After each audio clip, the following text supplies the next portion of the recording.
The first step in getting started on YouTube is to create your own company channel. If you already have a company channel, you can organically optimize your channel with the tips below. First up, selecting your channel name.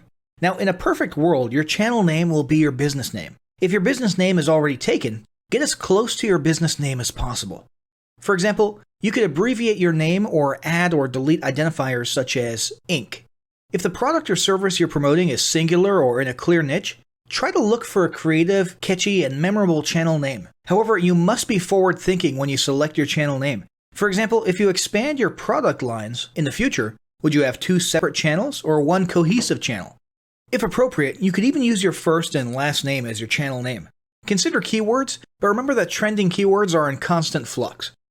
Currently, you can create up to 50 channels, but in most cases, it's more strategic and time efficient to have one channel with lots of videos and playlists, rather than several individual channels. But we'll talk more about strategy in the next segment.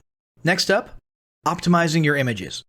If you're familiar with optimizing blog posts and website images prior to uploading them to your website, the concept is the same.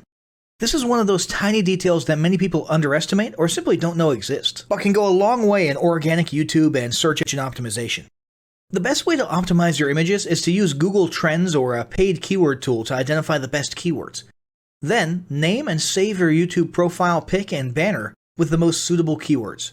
Even if you're using your company logo, you must first name and save it with your relevant keywords. Even if you maintain the same profile pic and banner, update them both with new keywords on a quarterly basis. Next, it's tempting to simply copy and paste the About section of your website in YouTube or your other online platforms, sales sites, and social media channels. However, it's important to write unique descriptions for each of your online descriptions. This minimizes the amount of duplicate online content, but also ensures you have unique descriptions relevant to the purpose of each online profile. For example, your YouTube description should touch on the value you plan to add with your channel via videos, not just who your company is and what you do. Once you've written a few unique sentences or paragraphs, take the time to add the About section links to your website, other social platforms, and top trending news.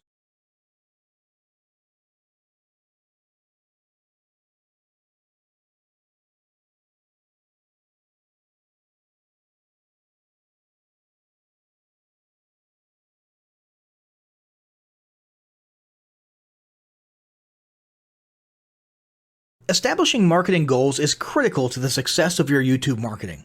Countless entrepreneurs and businesses have set up a YouTube presence, made a few posts, and then let it sit untouched for months or even years. This is usually due to a lack or an absence of goals. So, before you even begin establishing any sort of YouTube presence or strategy, you need to establish clear marketing goals. Your goals should be specific, measurable, and attainable. They can be long-term, short-term, or a mix of both. Deadlines and milestones can be helpful as well.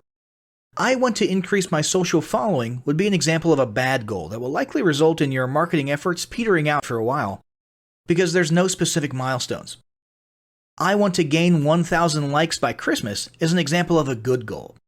It's specific, measurable, and certainly attainable. Below are some examples of the various goal categories you might be interested in. First up, there's traffic to websites. And here we're talking about sales, leads, or just content marketing. Probably one of the most popular goals of YouTube marketing is to funnel your YouTube traffic back to your own web properties. After all, most businesses don't do business on YouTube per se. You're leveraging YouTube to obtain traffic and convert that YouTube traffic into brand followers, leads, prospects, and customers. So maybe your goal is to get people to a landing page with a free offer where they can subscribe to your list and become a lead. Maybe they're being sent to a sales page or an e-commerce store. Maybe you just want to do some content marketing, so you send them to your blog. Whatever the case, the end goal for a lot of businesses will likely be bringing YouTube traffic away from YouTube and over to their own web properties. Next up, there's social following, which we like to call YouTube as autoresponder. In this goal category, your aim is to build a large number of followers, and the reason we also refer to this as YouTube as autoresponder is because the main sought-after benefit here is to increase the number of people who will see your uploads in their feeds. In this sense, your YouTube posts become similar to sending out email broadcasts via your autoresponder. If you grow a large enough community, this can be very beneficial, and if your content is engaging enough to get a lot of traction in the form of likes, comments, subscribes, and shares, you can significantly increase the range of your organic reach into people's feeds. Next, there's passive presence. Some businesses might have purely passive goals. Simply being present and discoverable inside of YouTube is a benefit that has wider appeal and greater utility than you may think. In many cases, a company's YouTube presence might supersede or at least augment what was once the role of a blog, assuming most of your content can be conveyed in the form of videos or attached to videos. When people come across this content of yours and they look at your channel, they can see some basic info about your brand or business, and you can get some traffic to your website. The same approach can also be used for events, communities, and brands. After that, there's brand awareness. Another goal that's less thought about might be spreading brand awareness and recognition. If you're just starting out, there's a good chance your brand might be in need of a jump start. If nobody's ever heard of you, a great way to increase recognition is to simply create and share unique, helpful, or entertaining content and get your name, logo, and overall brand identity in front of as many people as possible as many times as possible. If this is your goal, you want to avoid being salesy in the beginning. Ensure you're focused almost entirely on posting helpful, relevant, or entertaining videos. After that, there's expanding existing audiences. If you've already got an audience, your goal might be to make it bigger. This can be done via several social marketing methods. Sharing viral content, either curated or created yourself, can lead to a huge increase in your YouTube audience. Although creating your own viral content like that can be great, if you don't have the time or means to do so, you can simply leverage existing content that's already been proven to be viral by curating or resharing it with your own comments or angle added to it. Obviously, you don't want to actually steal and re-upload someone else's video. We're talking about doing a little video review or commentary about a content piece, preferably linking to the original content piece, and adding your 2 cents. Also, a few humorous videos can't hurt either. Other ways to expand existing audiences can include contests, sweepstakes, and gamification. Assuming your offers or prizes are compelling enough, incentivized sharing, liking, and subscribing can be very effective. Just ensure your methods are permitted by YouTube's terms of service. Enhancing or repairing public relations. Do you want to set your company apart in the public eye? Do you want to associate your brand with feelings of goodwill and community involvement? Was your business recently involved in a controversial incident that requires damage control? It doesn't take a humiliating public catastrophe to make PR enhancement a good idea. This is a goal that any business can engage in. Non-sales related campaigns can include videos that foster positive values and goodwill, or even involvement in social movements, or noble causes. On the social movement side of things, be careful not to alienate half your prospects, though. Did your business recently donate to a charity? Build a school in a third world country? Serve food at a local pantry? These are all great things to post about. If not, then they don't necessarily need to be about things that you and your business participate in specifically.